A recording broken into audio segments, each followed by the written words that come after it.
오늘 우리에게 주신 하나님의 말씀 사사기 18장 1절부터 31절까지 말씀입니다. 사사기 18장 1절부터 31절까지의 말씀. 이제 봉독하겠습니다. 하나님의 말씀 경청하십시오. 그때 이스라엘의 왕이 없었고 단집하는 이스라엘의 집파들 가운데서 아직 그들이 유산으로 받을 땅을 얻지 못하였으므로 그들이 자리 잡고 살 땅을 찾고 있었다. 그래서 단지파 자손은 소라와 에스타올에 살고 있는 지파의 온 가문에서 용감한 사람 5명을 뽑아서 땅 정찰 임무를 맡기고 땅을 탐지하고 살피도록 보냈다. 그들은 에브라임 산간 지방으로 들어섰다가 미가의 집에 이르러 거기서 하룻밤을 묵었다. 미가의 집에 머무는 동안 그들은 그 젊은 레위 사람의 억양과 말씨를 알아듣고 그에게 다가가서 물었다. 누가 당신을 이리로 데려왔습니까? 당신은 여기에서 무슨 일을 하십니까? 무엇 때문에 여기에 있습니까? 그러자 그는 그들에게 대답하였다. 미가가 나에게 조건을 제시하고 나를 고용하여 자기의 제사장으로 삼았습니다. 그들이 그에게 말하였다. 하나님께 물어보아서 우리가 가고 있는 이 길이 성공할 것인지 우리에게 알려주십시오. 그 제사장이 그들에게 평안히 가십시오. 주님께서 여러분이 가는 그 길을 인도하실 것입니다 하고 일러주었다. 그래서 그 5사람은 길을 떠나 라이스로 갔다. 그들은 그곳 사람들이 한가하고 평화롭게 사는 시돈 사람들처럼 안전하게 살고 있는 것을 보았다. 그리고 그 땅에는 어느 누구도 권력을 주고 그들을 해치는 자가 없었다.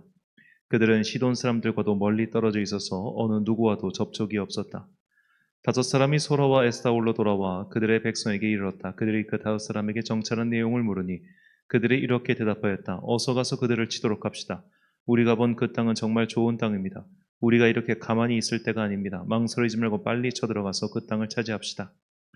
우리가 거기에 가기만 하면 넓은 땅에서 평안하게 살고 있는 백성들을 보게 될 것입니다.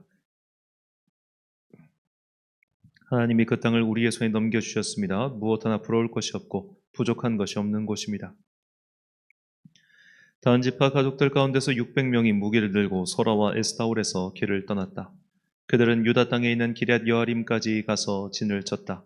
그래서 그곳 이름이 오늘날까지도 마하네단이라고 불리는데 그곳은 바로 기럇 여아림 서쪽에 있다. 그들은 그곳에서 에브라임 산간 지방으로 올라가서 미가의 집에 이르렀다. 전에 라이스 땅을 탐지하러 갔던 그 5사람이 같이 간 사람들에게 말하였다. 여기 여러 채의 집이 있는데 이 가운데 어느 한 집에 은을 입힌 목상이 보관되어 있다는 것을 당신들은 알고 있을 것이요. 목상뿐만 아니라 드라빔과 에봇도 있어. 우리가 해야 할 일이 무엇이겠소? 그런 다음에 그 5사람은 젊은 레위 사람이 사는 집, 곧 미가의 집으로 들어가서 그에게 안부를 물었다. 단자손 600명이 무기를 들고 문 어귀를 지키고 있었다. 그 땅을 탐지하러 갔던 5사람이 그리로 들어가서 은을 입힌 목상과 에봇과 드라빔과 부어 만든 우상을 챙기는 동안 제사장은 무기를 지닌 600명과 함께 문 어귀에 서 있었다. 미가의 집에 들어간 5사람이 은을 입힌 목상과 에봇과 드라빔과 부어 만든 신상을 가지고 나올 때 제사장이 그들에게 어떻게 된 일이냐고 물었다. 그들이 그에게 대답하였다. 조용히 하십시오. 아무 말 말고 우리를 따라 나서십시오. 우리의 어른과 제사장이 되어 주십시오. 이 집에서 한 가정의 제사장이 되는 것보다야 이스라엘의 한 지파와 한 가문의 제사장이 되는 것이 더 낫지 않겠습니까?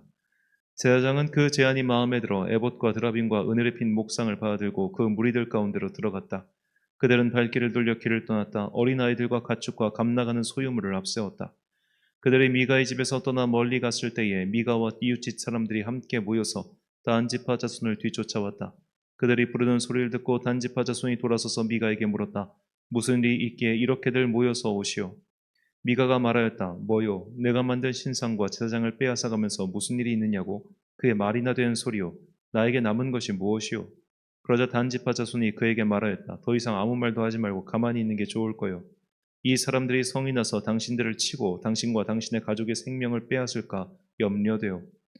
미가는 상대가 자기보다 더 강한 것을 알고 발길을 돌려 집으로 돌아갔고 단지파 자손도 가던 길을 갔다.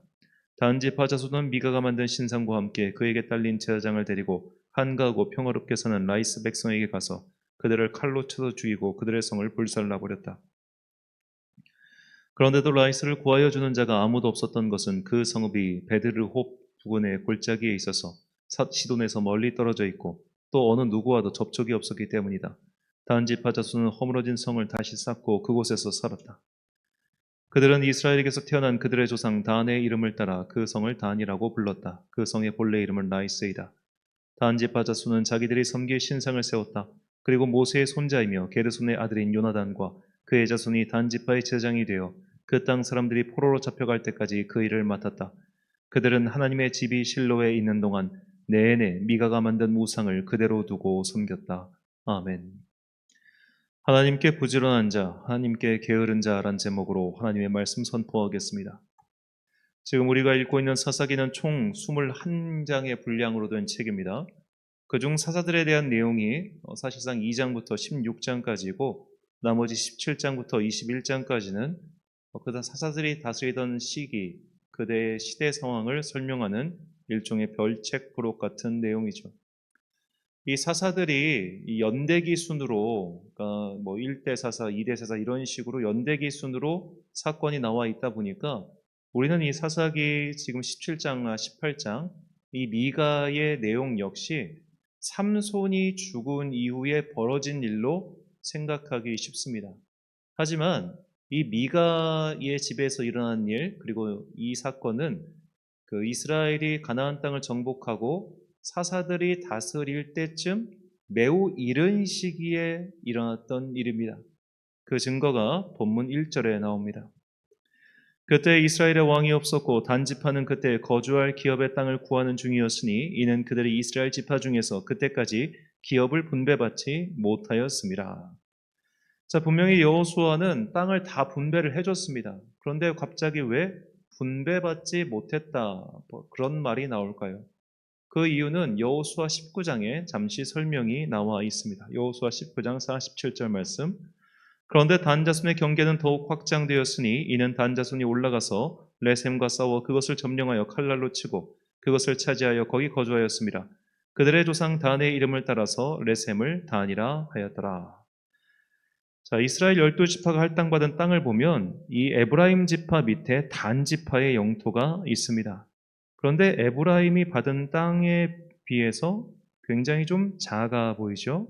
자, 그래서 이 훌라후수, 이제 갈릴리보다 더 북쪽에 이 단 지파가 또 있는 걸 볼 수 있습니다. 그러니까 단 지파의 땅이 므낫세 지파처럼 둘로 나뉘어져 있는 것이죠.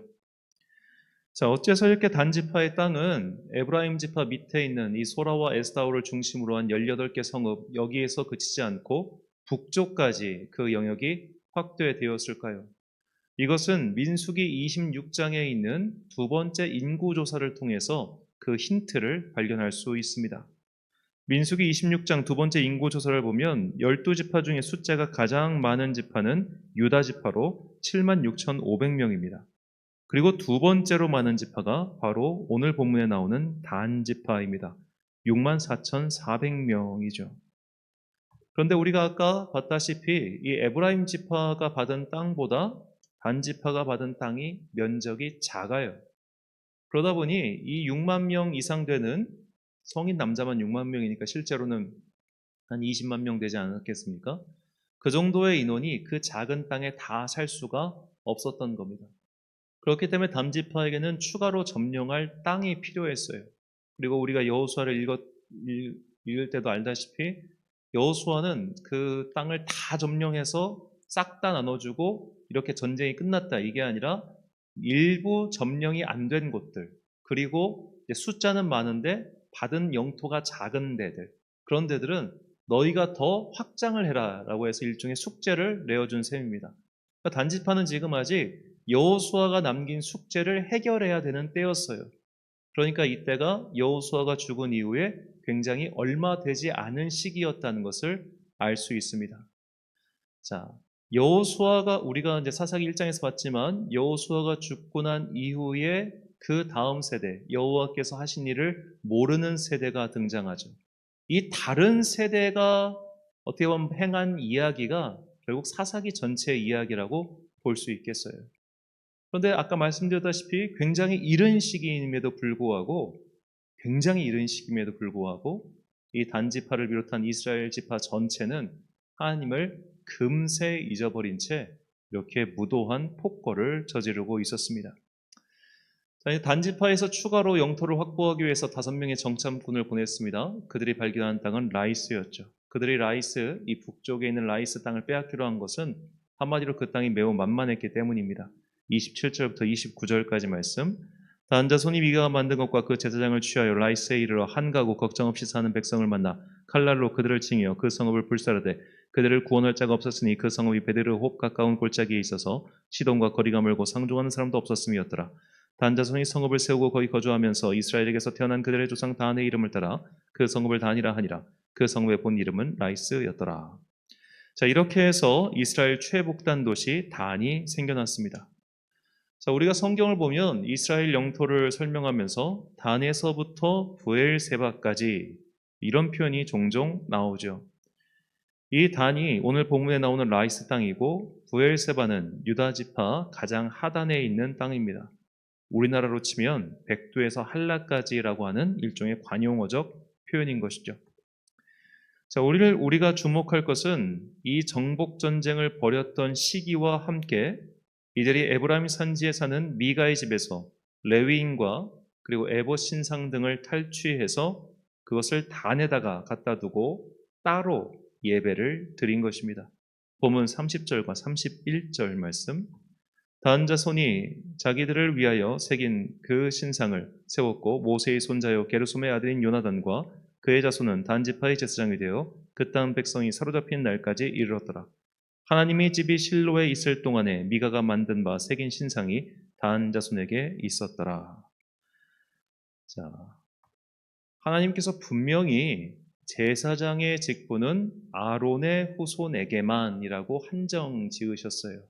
그런데 지금 이 단지파 사람들은 모세의 후손에게 이 제사장직을 맡겼습니다. 한마디로 혈통이 분리된 것이죠. 사람들이 생각할 때 뭐 그게 어때? 라고 생각할 그 당시 사람들은 생각할 수도 있겠지만 이것은 사실 다른 신을 섬기는 다른 제사장을 둔 것과 크게 다르지 않았습니다. 더구나 그 은으로 부어 만든 신상은 이 단지파, 이 북쪽 단지파가 멸망될 때까지 계속 그 땅에 있었습니다.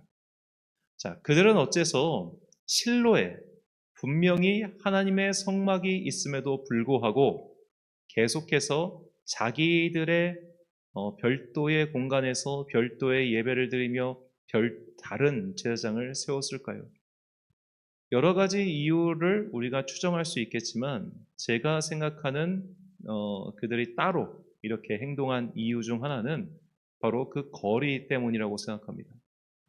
자, 그들의 이 북쪽 최북 땅에 있는 단과 이 하나님의 성막이 있는 실로는 오늘날 거리로 이제 자동차를 타고 가면 160km, 도보길로 하면은 180km의 길입니다. 자, 이것도 현대의 도로가 잘 닦여 있는 상태에서 180km였으니 그 당시에는 조금 더 길었거나 혹은 더 길이 험했겠죠. 180km를 걸어간다는 것, 그것은 약 최소한 정말로 빨리빨리 움직여도 일주일은 걸리는 거리입니다. 그런데 하나님께서는 분명히 이스라엘 백성에게 매년 3번씩 이 성막에 나와서 하나님께 온전한 예배를 드리라고 하셨죠. 출애굽기 34장 23절과 24절 말씀. 너희의 모든 남자는 매년 3번씩 주 여호와와 이스라엘의 하나님 앞에 보일지라. 내가 이방 나라들 내 앞에서 쫓아내고 내 지경을 넓히니 내가 매년 3번씩 여호와와 내 하나님을 뵈려고 올 때에 아무도 내 땅을 탐내지 못하리라. 자, 180km의 거리를 이동하려면 아무리 적게 잡아도 일주일을 걸리는데 이것도 편도입니다. 왕복하면 2주일은 소요되죠. 그리고 6월절 제사, 77절 제사, 그리고 초막절 제사, 이 기간은 각각 일주일씩입니다. 그러니까 1년에 3번씩 실로를 가야 되는데 그때마다 내 삶에서 일종의 따로 떼어놔야 되는 시간이 3주씩이에요. 그럼 총 적게 잡아도, 정말 최소한 적게 잡아도 총 9주를 집에서 떠나서 실로에 가서 제사를 드려야 했던 것입니다. 이게 얼마나 귀찮았겠습니까? 일주일 넘게 걸어와서 그곳에서 또 일주일을 보내다가 다시 또 일주일 넘게 돌아가서 그 짓을 1년에 3번 해야 되니 이 사람들이 귀찮을만 했겠죠. 그래서 그들은 북쪽에 그냥 자기들을 위한 별도의 예배 공간, 자기들을 위한 별도의 제사장, 또 자기들을 위한 별도의 신상을 세워서 자기들 나름대로의 그런 삶을 추구했던 것이죠. 당연히 단지파는 성경에 정확히 기록되어 있지 않지만 가장 북단에 있었기 때문에 가장 먼저 외세의 침략을 받았을 것이고 가장 먼저 망했을 겁니다. 이렇게 자신들을 위해 신상을 만들고 제사장을 따로 세운 북쪽의 단지파를 하나님께서 어여삐 봐주셨을 리가 만무한 것이죠. 자, 이 단지파의 모습에서 오늘 우리의 삶을 돌아봐야 합니다. 이것 때문에 바쁘고 저것 때문에 시간이 없어서 그냥 최단거리, 최단 시간을 추구하는 사람들이 있죠. 성도들 가운데도 그런 분들이 적지 않습니다. 내 삶이 너무 바빠서 예배를 건너뛰고 당장 해야 할 일이 급하니 예배를 드리는 것보다 내 일을 처리하는 것을 1순위로 여기시는 분들 말이죠. 물론 최대한 시간을 조정해도 그것이 여의치 않은 분들이 있습니다. 병원에서 당직 근무를 서는 분들에게 주일 예배를 드리기 위해 근무 시간을 조정하라고 하는 것은 말도 안 되는 말이죠. 예배 시간에 늦거나 주일 예배를 못 드리는 분들도 있습니다. 하나님을 진심으로 사랑하고 그분께 부지런한 사람들도 때로는 어쩔 수 없이 그런 일들이 생깁니다. 하지만 그런 분들을 정말로 내가 하나님을 참 사랑하고 예배를 소중히 여기지만 이 현실 세계를 살아가는 동안 어쩔 수 없이 그 시간이 겹쳐서 온전한 예배를 못 드리게 된 그런 분들 있지 않습니까? 뭐 예를 들어 그때 하필이면 해외 출장 기간이라든지 기타 등등 여러 가지 정말 그런 거 너무 다양하잖아요. 자, 그런데 그런 분들은 꼭 따로 시간을 내어 자신만의 경건의 시간이나 기도의 시간이나 또는 예배의 시간을 확보합니다. 진심이 있는 사람은 설령 내가 내 여러 가지 삶의 여러 가지 일들, 급박한 일들 때문에 주일 예배를 온전히 지키지 못했을 때 다른 방법으로라도 그것을 드리기 위해서 노력한다는 것이에요. 하지만 이런 차선택도 없이 한 번 빠지는 게 좀 어때? 좀 늦는 거 좀 어때? 라면서 삶의 우선순위에서 하나님을 차선으로 두는 분들이 있습니다. 내가 하나님을 내 삶에서 저 뒤에 두고 있는데 하나님께서 나를 저 위에 올려놓으실 이유가 무엇이겠습니까? 먼 거리를 이동하기가 힘들고 귀찮았던 북쪽의 단지파는 이미 그들이 따로 신상을 세우고 제사장들을 세운 순간부터 믿음의 길에서 이탈한 것이나 다름이 없었습니다. 멀어서 귀찮아하고 시간이 없다고 저 뒤로 하나님을 밀어버리면 하나님께서도 우리를 귀하게 여기지 않으실 겁니다. 우리는 이 성경 말씀을 새겨드려야 됩니다. 사무엘상 2장 30절 말씀. 그러므로 이스라엘의 하나님 나 여호와가 말하노라. 내가 전에 내 집과 내 조상의 집이 내 앞에 영원히 행하리라 하였으나 이제 나 여호와가 말하노니 결단코 그렇게 하지 아니하리라. 나를 존중히 여기는 자를 내가 존중히 여기고 나를 멸시하는 자를 내가 경멸하리라. 아멘. 사랑하는 천안광성교회 성도 여러분, 그리고 이 새벽을 함께 깨우고 계신 귀한 주님의 자녀 여러분, 나는 믿음 생활에 있어서 부지런한 사람입니까? 아니면 게으른 사람입니까? 나는 시간이 없고 바쁘다는 핑계를 대며 하나님을 섬기는 것을 게을리 하고 있지는 않습니까? 물론 현실 세계를 살아가는 성도의 삶이 정말로 바쁘고 힘겹다는 것을 주님께서 모르시지 않습니다. 하지만 중심을 보시는 하나님께서는 내가 정말 하나님을 사랑하지만 내 현실이 너무 팍팍하고 바빠서 주님 죄송해요 라는 마음을 품고 사는 사람과 나는 내 삶이 좀 바쁘니까 하나님께는 좀 게을러도 괜찮아 라고 생각하는 자녀를 분명히 구분하고 계십니다. 이것은 사람이 알 수는 없어요. 외적 양식은 똑같으니까. 그러나 중심을 보신 하나님께서는 이 두 사람을 아신다는 겁니다. 저는 목사는 흉내도 낼 수 없을 만큼 바쁜 일상 속에서도 하나님께 부지런한 성도들을 여럿 만났습니다. 그런 분들은 삶이 너무나 바쁘기 때문에 어떻게든 기도의 시간을 확보하기 위해 새벽의 시간을 거룩히 구별하거나 때로는 주일에 출장 등으로 부득불 예배를 드리지 못할 때는 지방이나 해외의 숙소에서라도 따로 경건과 기도의 시간을 가지는 분들이 꽤 많았습니다. 제가 이전에 있던 교회에서 굉장히 큰 식당을 운영하시는 장로님과 권사님이 계셨는데 이 식당 운영하는 분들한테 주일을 거룩하게 여기기 위해 당신 식당 열지 마세요. 이렇게 말하기 되게 어려워요. 왜냐하면 주일날 매출이 20% 가까이 되기 때문입니다. 그분들도 갚아야 될 빚이 있고 내야 될 월세가 있고 내야 될 직원들 급여가 있는데 주님께서 다 채워줄 테니까 당장 그거 그렇게 말하는 건 정말 폭력적인 말이에요. 그래서 그분들이 어떻게 하셨냐면 정말로 본인들도 그게 되게 죄송하잖아요. 그러니까 주일날 예배 꼭 드리고 주일날 이제 뭐 바빠가지고 정말로 음식 점사가 얼마나 바쁘니까 그런 분들은 주일 새벽 기도라도 꼭 드리고 그렇게 일을 하러 가셨어요. 얼마나 피곤하겠습니까? 새벽 5시부터 기도하고 뭐하고. 그런데 주님께서 그 마음을 아신다는 거예요. 180km, 물론 먼 거리죠. 왕복 2주일, 분명 고생스러운 길입니다.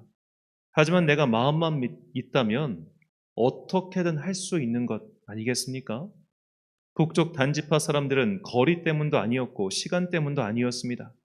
그들이 하나님을 섬길 마음, 즉 하나님께 부지런하고자 하는 마음 자체가 없었기 때문에 자신들의 게으름을 정당화한 것에 불과하죠. 우리도 이런 게으름의 함정에 빠질 때가 너무나 많습니다. 성도 여러분이 힘들고 바쁘다는 것을 주님께서 모르시는 것이 절대 아닙니다. 직장 때려치우고 돈 벌지 말고 일단 와서 예배부터 드려라. 그런 것을 요구하시는 분도 아니십니다. 지금 내 삶의 모습이, 내 신앙생활이 핑계인지 진심인지는 본인이 제일 잘 알고 있을 겁니다. 분명히 부지런하면 할 수 있는데도 각종 이유를 붙여가며 이 핑계 저 핑계를 대고 있는 것은 아닌가? 그것은 본인이 제일 잘 알 겁니다. 하나님 앞에서 핑계댈 수 있는 인생이 없다는 것을 잊지 마시고 내 삶의 우선순위를 하나님께 두고 부지런하게 주님을 섬길 때 우리 주님께서도 우리를 존대해 주신다는 것을 잊지 마십시오. 하나님을 경외하며 하나님의 일에 가장 부지런해지는 그런 주님의 자녀들이 되시길 예수님의 이름으로 축원합니다. 기도하겠습니다. 사랑과 내가 풍성하신 아버지 하나님, 우리는 때로는 바쁘다, 시간이 없다, 지금 당장은 이것부터 해야 된다는 그런 핑계를 대면서 하나님을 섬기기에 부지런하지 않고 오히려 게을렀던 것은 아닌지 자신의 삶을 돌아봅니다.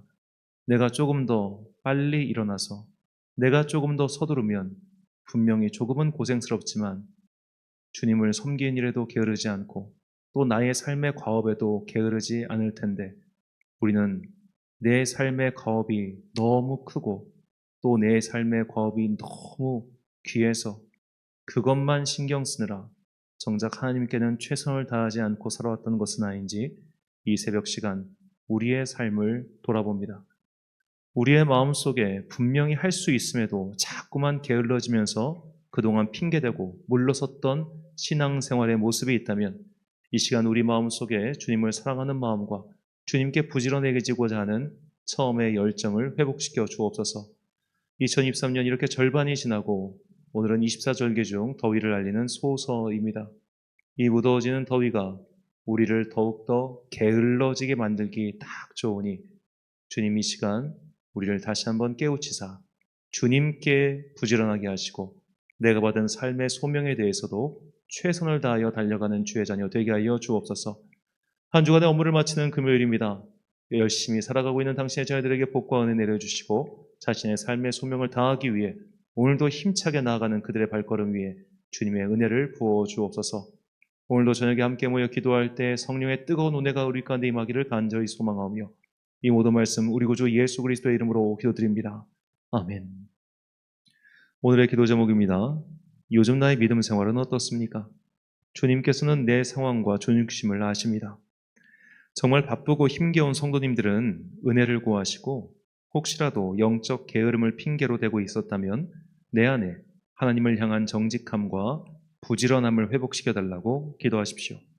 오늘 주신 기도의 제목 가지고 기도와 묵상에 힘쓰는 하루 되시길 바랍니다. 기도하겠습니다.